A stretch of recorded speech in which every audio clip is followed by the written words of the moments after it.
अस्सलाम वालेकुम व्यूअर्स। कुछ दिन पहले मैं अपने एक दोस्त की शॉप पे गया जिनकी बैटरी शॉप थी और उनसे मैंने रिक्वेस्ट की कि मैंने एक वीडियो बनानी है जिसमें बैटरी पे जो मैन्युफैक्चरिंग डेट कोड लिखा होता है उसको डिकोड करने का तरीका बताना है, तो प्लीज़ आप मेरी हेल्प कर दें। उन्होंने कुछ सोचने के बाद बोला कि आप कोई और वीडियो बना लें, ये वीडियो ना बनाएं। मैंने पूछा क्यों? उन्होंने कहा जो है ये वीडियो बस नहीं बनानी। तो फिर मैंने जब इसरार किया कि इसकी वजह बताएं क्या है, क्या आपको डेट कोड पढ़ने का तरीका नहीं आता? उन्होंने बताया नहीं, तरीका तो मुझे आता है, हर बैटरी का डेट कोड मैं पढ़ सकता हूँ।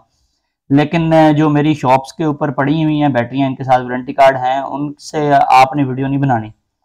तो फिर मैंने पूछा क्या करूं? उन्होंने कहा किसी और के पास से कार्ड ले आओ, तो उसकी मैं फिर डेट कोड डिकोड करने का तरीका बता देता हूँ। फिर मैं एक और दोस्त की शॉप पे गया, वहां से मैंने रिक्वेस्ट की कि मुझे ना डी कोड करने का तरीकाकार बताएं। तो उन्होंने डी कोड करने का तरीकाकार जो था वो तो नहीं बताया। उन्होंने कहा क्या करना है? मैंने कहा एक वीडियो बनानी है। उन्होंने कहा नहीं, वीडियो बनाने के लिए हम डी कोड करने का तरीका नहीं बताएंगे। मैंने पूछा क्या वजह है? उन्होंने कहा इस तरह से हमारी बैटरियां जो हैं वो सेल नहीं होगी, तो इस वीडियो से तो बड़ा इम्पेक्ट पड़ेगा, पूरे पाकिस्तान में जितनी भी बैटरियां सेल हो रही हैं उनकी सेल जो है वो रुक जाएगी, फ्लॉप हो जाएगी। मैंने कहा इसमें कौन सी गलत बात है? हमने तो सिंपली मेथड बताना ना कैसे डेट कोड को डिकोड किया जाता है, तो इसमें कौन सी हमने कोई इलीगल काम करना है, कोई गलत बात तो नहीं है। उन्होंने बोला नहीं नहीं, ऐसे वीडियो नहीं बनाए। फिर मैंने कहा अच्छा वीडियो तो नहीं बनाते, फिर ऐसे करें कि आप मुझे जस्ट कुछ बैटरी जो आपके पास 0 मीटर नहीं पड़ी हैं, जो अभी आपने सेल भी नहीं की, उनके वारंटी कार्ड्स की फोटोज और वीडियोस वगैरह दे दें। फिर वहां से मैंने फोटोज और वीडियोस ले ली और फिर पहले वाली शॉप पे दूसरे दोस्त के पास चला गया।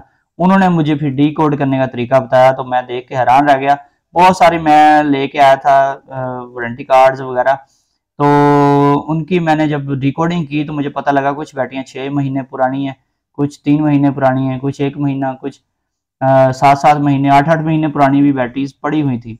हालांकि बहुत बड़ी शॉप थी, बहुत बड़े डीलर्स थे, तो यहाँ पे किसी का नाम मैं जाहिर नहीं करूँगा। तो ये देख के बड़ी हैरानी हुई मुझे कि इस तरह के काम भी होते हैं। अब ये एक वोल्टा बैटरी का कार्ड है, इसके ऊपर लिखा हुआ है ATW5E3455 बैटरी कोड नंबर। अब इसको डी कोड करने के लिए आपने ATW को छोड़ देना है। आपने क्या करना है, ATW के बाद जो आता है 5E3 को आपने कंसीडर करना है, इसी के अंदर आपका डेट कोड छुपा हुआ है।